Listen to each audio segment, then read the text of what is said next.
आज अंगारकी आहे आणि पूजेला बघा मला किती जास्त उशीर झालाय. असं का झालं हे पुढे सांगतेच, पण त्याआधी एवढा उशीर झाला होता, पोटात काहीच नव्हतं, भूक लागली होती, म्हणून रियांशला केळी आणण्यासाठी पाठवलं.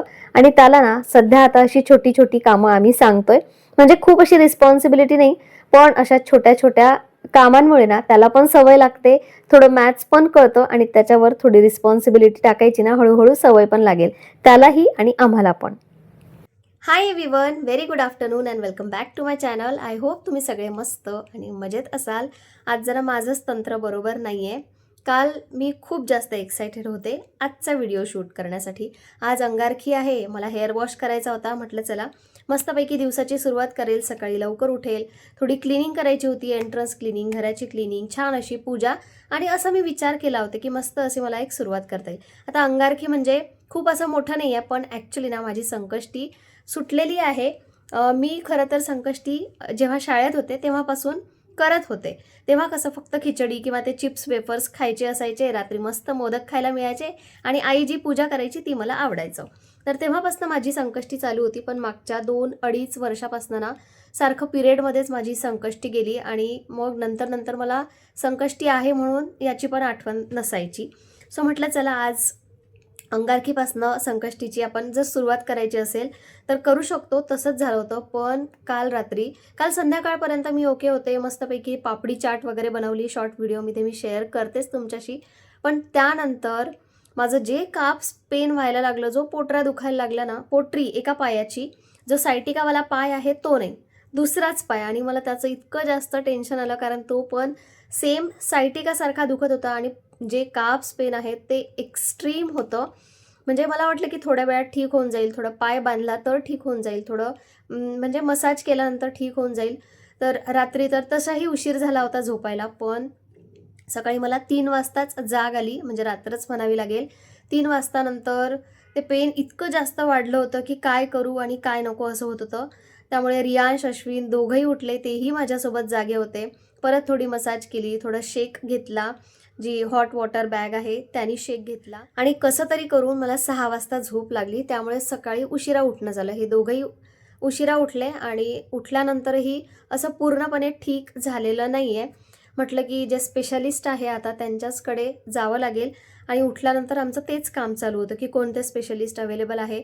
आता जे चांगले होते, जवळ होते, बरोबर तेच अवेलेबल नाही आहेत. 1-2 दिवसानंतर डॉक्टरकडे जाऊन येईल. तोपर्यंत माझ्या ज्या डॉक्टर आहे त्यांच्याशी कन्सल्ट करते, पेन किलर घेते, म्हणजे मला बरं वाटेल. आता असं म्हणजे हे पण माझ्या डोक्यात होतं की आता हे सगळं मी आजचा व्लॉग शूट करायला घेऊ की नको घेऊ, कारण पूजेला तुम्ही बघितलं खूप उशीर झालेला आहे. रियांशचंही असं होतं की मम्मा मला पण उपवास करायचा आहे, मला पण खिचडी खायची आहे. सो साबुदाणा तर मी काल रात्रीच टाकला होता. आता स्वयंपाक अगदी थोडक्यात करते. भांडी तर सिंक भरून पडलेलं आहे, खिचडी बनवायची आहे. पण म्हणजे डोक्यात हे होतं की शेअर करू की नको करू. पण मग नंतर असा विचार आला की धिस इज रिअल लाईफ, हीच ॲक्च्युली रिॲलिटी आहे. आपण ना सोशल मीडियावर सगळं काही एकदम गोड गोड, छान छान, सगळं व्यवस्थित, म्हणजे सगळं हॅपी लाईफ बघत असतो. आणि ते सुद्धा एका पॉईंटला बघितलं तर बरोबर आहे, कारण प्रत्येकजण आपलं काय म्हणतात, अडचणी, प्रॉब्लेम्स किंवा असं दुःखी लाईफ शेअर करण्यापेक्षा आपण हॅपी असताना किंवा आपले चांगले क्षण शेअर करण्याचा प्रयत्न करत असतात, म्हणजे दुसरे पण पॉझिटिव्ह राहतील. पण असं नसतं ॲक्च्युअलमध्ये. प्रत्येकाच्या लाईफमध्ये काही ना काही अडचणी असतात, प्रॉब्लेम्स असतात आणि असे अडथळे किंवा मग असा एखादा दिवस येतो. सो म्हणून म्हटलं की ही रिॲलिटी आहे आणि ही रिॲलिटी प्रत्येक स्त्री फेस करत असते. ॲक्च्युली प्रत्येकजण फेस करत असतो. आणि दुसरं कारण म्हणजे प्रत्येक वेळी आपल्याला वाटतं की सगळ्यांच्या लाईफमध्ये किती छान छान चाललं आहे, सगळे किती हॅपी आहेत. पण असं नसतं ॲक्च्युअलमध्ये. हे सुद्धा एकेका दिवसाचे किंवा काहीतरी अडथळे, हे सगळं चालू असतं आणि हेच मला तुमच्याशी शेअर करायचं होतं. आता खरं सांगू, मी माझ्या नवीन मोबाईलमधून शूट करते, फ्रंट कॅमेऱ्याने शूट करते, खूप दिवसानंतर, खूप वर्षानंतर ॲक्च्युली. आणि मला ना माईक कसा लावायचा, तो माईक व्यवस्थित कनेक्टच होत नाही आहे. त्यामुळे मे बी माझा आवाज कमी पण येऊ शकतो. पण मी थोडंसं आता हे व्यवस्थित माझ्या मोबाईलचं सेटअप करते. मी अजून सिम कार्ड पण टाकलेलं नाही आहे. माझा जो जुना मोबाईल आहे तोच सध्या वापरणं चालू आहे. आता चला कितीही नाही म्हटलं तरी थोडीफार कामांची सुरुवात करते. मला माहिती आहे थोडं उभं राहिल्यानंतर थोडी धावपळ जरी झाली ना की परत माझं काप्स पेन चालू होईल. अशीच माझ्या व्हिडिओची सुरुवात करते आणि आय नो की बऱ्याच जणी याच्याशी सुद्धा रिलेट करतील. प्रत्येक वेळा असं काहीतरी हॅपनिंग गोड गोड मस्त मस्त नसतं आपलं लाईफ, असे सुद्धा प्रॉब्लेम्स असतात. ही केळीची सालं झाडांसाठी बेस्ट फर्टिलायझर आहे. 2 दिवस किंवा ॲटलिस्ट 1 दिवस पाण्यात भिजत ठेवायची, त्यानंतर थोडं पाणी घालून ते झाडांना टाकायचं. आता कोण म्हणतं की फक्त मुलीच मदत करतात, अशा वेळी ना मुलं सुद्धा मदत करतात. रियांशचं चालू होतं की मम्मा मी तुला काय मदत करू, तू मला एक एक काम सांग. खरं तर मी त्याला भांडी घासायचं काम अजिबात सांगितलं नव्हतं. मुलांना कामं सांगावी पण ती त्यांच्या लेवलची असली पाहिजे. आता त्यांनी जर भांडी घासली तर मला ती परत घासावी लागेल, कारण तेवढी स्वच्छ तो नाही करू शकणार. पण तरीही त्याचं म्हणणं होतं. म्हटलं ठीक आहे, तुला वाटतंय ना तर तू तेवढे ग्लास तरी घासून घे. ॲटलिस्ट ग्लास त्यांनी घासून छान स्वच्छ धुवून घेतले आणि त्यानंतर जेव्हा प्लेट्स घासायला घेतला तेव्हा त्यालाच नकोसं वाटलं, कारण तेवढं काम त्याच्याकडून नाही होत. पण त्याची इच्छा होती ते मी त्याला करू दिलं आणि माझी थोडीशी हेल्प पण झाली. आता 3 वाजले आहेत. खरं तर एवढा उशीर कसा काय झाला मला पण नाही कळलं. पण आणखी एक गोष्ट, जेव्हा आपण घरी एकटे असतो किंवा मग आजारी पडतो त्यावेळी जी आपली हट्टी त्रास देणारी मुलं आहे ना, इतके गुड बनून जातात ना की असं वाटतं की कायम असाच असला पाहिजे. रियांशनी बघितलं की कशी माझी मदत केली आणि ॲक्च्युली अश्विनचं असं होतं की आज खरं तर त्यांना ऑफिसला जायचं होतं, पण फक्त डॉक्टरकडे जावं लागेल संध्याकाळच्या वेळी, मग यायला उशीर नको व्हायला म्हणून फक्त ते घरून काम करत आहेत. कारण आज त्यांच्या खूप सारे कॉल्स आणि मीटिंग्स असतात. सो जेवण पण त्यांनी असं उभ्या उभ्या केलं, म्हणून त्यामुळे ना कामासाठी तर ते काही हातभार लावण्याच्या आज कामीच पडलं नाही, कारण त्यांचंच काम त्यांच्याकडून होत नाही. आज एवढ्या मीटिंग्स आणि कॉल्स असतात. पण आता सध्या माझा मोबाईल घेतला आहे त्यांनी. रियांश इकडे ये, आता हेच काम असणार आहे. मम्मा तुझा मोबाईल खाली आहे ना, मला दे ना. इकडे ये, मोबाईल दे लवकर. रियांश तू दिसतोय, तुझा व्हिडिओ चालू आहे. इकडे बघ, इकडे बघ. तर हे असं काहीसं चालू आहे. आता मी औषध घेतलंय आणि 3 वाजलेच आहे. 10-15 मिनटं जरा मोबाईल स्क्रोल करते. तेवढं पेन नाही होत आहे, पण मी गोळी घेऊन घेतली कारण मला माहिती आहे की ते दुखणारच आहे. सो आता थोडा वेळ आराम करते आणि परत मग संध्याकाळी व्हिडिओची सुरुवात करते. जसा मी विचार केला होता की संध्याकाळच्या वेळी थोडे मोदक करेल, छान अशी आरती पूजा करेल. सकाळी पण मी केली आहे पूजा आरती, पण जसं मी विचार केला होता तशा टाईपचं नाही झालं. संध्याकाळी झालंच तर थोडक्यात मोदक किंवा छान अशी पूजा केलीच तर नक्की तुमच्याशी शेअर करेल. बाकी खाण्याचं असं एवढं काही नाही. आता मी साबुदाणा खिचडी खाल्ली. रात्री मे बी असं होऊ शकते की मी खिचडी करेल, खिचडीवर उपवास सोडेल, कारण मला खूप जास्त एक्झर्शन नाही करायचं आहे. आत्ताही किचनमधलं थोडंफार आवरायचं बाकी आहे, किचन ओटा आवरायचं बाकी आहे आणि थोडीशी भांडी पण आहे. आणि अशा वेळी काय होतं ना, वेळेवर कोणती बाई पण मिळत नाही. म्हणजे ती बाई मिळाली तर त्यांच्या टायमिंग काहीतरी वेगळेच असतात, किंवा मग एका दिवसासाठी किंवा असं 10 दिवसांसाठी, मी तर 15 दिवसासाठी म्हणत होते, पण कुणीही यायला तयार झालं नाही. शेवटी आपलं ते आपल्यालाच करावं लागतं मग अशा वेळी स्पेशली. पण असं चला मी आता थोडा वेळ आराम करते आणि आपण संध्याकाळी भेटूया. आता खरं तर माझी बाहेर पडायची अजिबातच इच्छा नव्हती, पण अश्विन म्हणाले की चल जरा बाहेर पड, बरं वाटेल, थोडे पाय पण मोकळे होतील आणि आपण पाणीपुरी पण खाऊया. पण पाणीपुरीच्या गाडीजवळ आल्यानंतर कळलं की आज मला चतुर्थी आहे आणि माझा उपवास आहे, त्यामुळे मी काही पाणीपुरी खाऊ शकत नाही आणि माझ्यामुळे अश्विननी पण नाही खाल्ली. आता जो दुपारपासूनचा गॅसचा ओटा आहे तो मी काही पुसलाच नव्हता. आल्यानंतर पहिले तो स्वच्छ करून घेतला, कारण मला स्वयंपाक करायचा होता. आता स्वयंपाकात जसं मी मगाशी बोलली तशी खिचडीच करणार आहे, पण तरीही जोपर्यंत स्वच्छ करून घेत नाही तोपर्यंत काही स्वयंपाक करायची इच्छा होत नाही. येताना छान आंबे घेऊन आलो आणि उद्यासाठीची फक्त एक भाजी घेऊन आलो, कारण बुधवारी मार्केटमध्ये जायचंच आहे. तर बुधवारी गेलोच तर आठवड्याभराच्या भाज्या आणल्या जातात. आता चला पटकन कुकर तर मी लावलेलाच आहे, थोडंसं आवरून घेते, कारण टेबलही अस्ताव्यस्त झाला होता.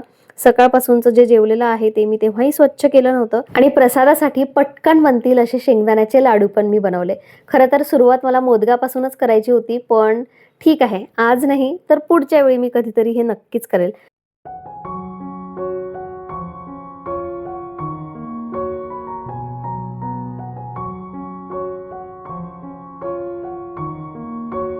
आज खूप दिवसानंतर चंद्राची पूजा केली आणि मला हेच आवडायचं लहानपणी, म्हणजे साबुदाणा खिचडी खाणं, त्यानंतर संध्याकाळची ती पूजा, मग आईसोबत जेवणं. जे की मला खरंच खूप छान वाटलं आज करून. आता उशीर झालाच होता म्हणून रियांश आणि अश्विन काही थांबले नाही आणि खिचडी तशीही त्या दोघांना जास्त आवडते. सो त्यांनी जेवून घेतलं आणि मी मस्तपैकी अशी पूजा केली आणि मी सुद्धा त्यानंतर मग जेवून घेतलं. आता खूप काही मला करायचं होतं. जसा मी विचार केला होता तसं तर नाही झालं, पण बऱ्यापैकी मी गोष्टी केल्या आणि तेच मी आज तुमच्याशी शेअर केलं. मला माहिती नाही की आज मी काय शेअर केलं, काय नाही, की फक्त बडबड केली आहे हे मला एडिटिंग करताना कळेल. पण आता मला व्हिडिओचा एंड करायचा होता आणि शेवटी एका गोष्टीबद्दल बोलायचं आहे जी की आपल्या सगळ्यांनाच माहिती आहे. मागच्या 4-5 दिवसापासून आपण स्क्रोल करतोय तर तो एक जबलपूरचा किस्सा आपल्या फीडमध्ये येतोय की कसं त्या आईने आपल्या बाळाला अखेरच्या क्षणापर्यंत सोडलं नाही. तो क्षण पाहून डोळ्यातले अश्रू थांबले होते. तर दुसरा एक किस्सा समोर आला, तो म्हणजे त्या 3.5 वर्षाच्या मुलीचा, जो की पुण्यातच झालेला आहे. त्या 65 वर्षाच्या विकृत म्हाताऱ्याने तिचा बलात्कार केला आणि खरंच म्हणजे इतकी भयानक गोष्ट आहे. इतकं इतकं विकृत कसं काय असू शकतं. आणि असं नाही आहे की ही गोष्ट महाराष्ट्रात पहिल्यांदाच घडली, या आधीसुद्धा घडलेल्या आहेत, यानंतरही घडतील. पण म्हणणं एकच आहे की जोपर्यंत यासाठी कठोर कायदा येणार नाही ना, तोपर्यंत अशा गोष्टी घडत राहतील. आपण फक्त ऐकताना ऐकतो की 3.5 वर्षाच्या चिमुरडीचा मृत्यू झाला आहे, तिच्यावर रेप झाला आहे. पण ती चिमुरडी कोणाची तरी मुलगी होती, कोणाचं तरी विश्व होतं, कोणाचं तरी हास्य होतं, जे की तिथेच संपलं. तिने अजून जग पाहायला नुकतीच सुरुवात केली होती. म्हणजे खेळायला पण नीट तिने सुरुवात केली नव्हती. काल तर असं झालं की माझा पाय दुखत होता म्हणून मी एकटी बसले होते बऱ्याच वेळपर्यंत मोबाईल बघत. सो एक व्हिडिओ बघितला की तुम्हाला माहिती आहे त्या रिलेटेड बरेचसे व्हिडिओ आपल्या फीडमध्ये येतात. सो तो मोर्चाचा व्हिडिओ म्हणा किंवा प्रत्यक्ष त्या मुलीच्या वडिलांना असं रस्त्यावर त्या गर्दीमध्ये रडतानाचा व्हिडिओ बघितला आणि इतकं जास्त वाईट वाटलं. म्हणजे त्या आईवडिलांसोबत म्हणजे त्यांच्यावर काय घडलं असेल किंवा त्यांची काय परिस्थिती असेल, आपण त्याचा विचार पण करू शकत नाही. इतकं भयंकर ते कृत्य आहे. आणि आत्ता मला पटतंय की ज्यांच्या घरी खरंच लहान मुली आहेत किंवा ज्यांच्या घरी मुली आहेत, त्यांच्या मनात किती धास्ती, किती भीती असेल हे आपण नाही समजू शकत. मुलं सोडा, आता इतके विकृत माणसं झाले आहेत ना, मुलं मुली, अक्षरशः जनावरात सुद्धा अशी लोक काय बघतात माहिती नाही. आपण म्हणतो की महाराजांच्या काळी हात छाटले जायचे किंवा कठोर शिक्षा व्हायची. तर हे जे काही किस्से झाले आहेत, मला वाटतं की हे किस्से तेव्हाच थांबतील जोपर्यंत असा काही कठोर कायदा येणार नाही की त्या कठोर कायद्यामुळे खरंच समोरच्याला भीती वाटेल. आणि एक स्त्री म्हणून, एक मुलगी म्हणून मला तरी सरकारला हेच सांगायचं आहे की असा काहीतरी कठोर कायदा काढा की समोरच्या व्यक्तीला ना भीती वाटली पाहिजे. आणि तो 65 वर्षाचा म्हातारा आहे, त्याचा वय गृहीत न धरता त्याला लवकरात लवकर शिक्षा झाली पाहिजे आणि त्या मुलीच्या आत्म्यास शांती लाभो, मी एवढंच म्हणेल. सहसा मी असे किस्से घेत नाही कारण मी खूप जास्त इमोशनल आहे. काल खरं सांगते तुम्हाला, माझं इतकं रडून झालं आहे की आत्ता मी ठरवलं होतं की माझ्या डोळ्यात एक अश्रूसुद्धा येणार नाही. आय डोंट नो, व्हिडिओ बंद केल्यावर मे बी मी रडू पण शकते, पण आत्ता मला रडायचं नाही आहे. तर सहसा मी असे विषय घेत नाही कारण मला माहिती आहे की मी म्हणजे खूप डिटेलमध्ये त्यावर बोलू शकत नाही. त्यानंतर मला असं वाटतं की मी काहीतरी चुकीचं बोलू नये म्हणून. पण आत्ता काही माझ्याकडून राहावलं गेलं नाही कारण आपण फक्त ऐकतो, मोर्चे काढतो, सरकारला विनंती करतो. पण मला असं वाटतं की हा कायदा सरकारसाठी काढणं खूप असं कठीण नाही आहे. फक्त एक कायदा स्पेशली अशा लोकांसाठी किंवा स्पेशली स्त्रियांच्या संरक्षणासाठी असा कायदा काढण्यासाठी खूप दिवस लागतील, खूप महिने लागतील अशातली गोष्ट नाही आहे. हे काम खूप मोठी कामं आपल्या देशात अगदी अशी पटापट झालेली आहे. त्यामुळे हा असा एक कायदा आणायला इतका उशीर का लागतोय खरंच माहिती नाही. तर अशी एक छोटीशी विनंती आहे की लवकरात लवकर असा कायदा निघावा, ज्यांनी असं विचार जे करतात त्यांना भीती वाटावी आणि एक स्त्री, एक मुलगी, एक लहान मुलगी, बाळ म्हणून ना त्याचं संरक्षण व्हावं. बस, बाकी मी खूप असं काही बोलणार नाही आहे. आणि आय होप तुम्ही समजू शकाल. ज्यांच्या घरी लहान मुली आहे त्यांनी खरंच काळजी घ्या.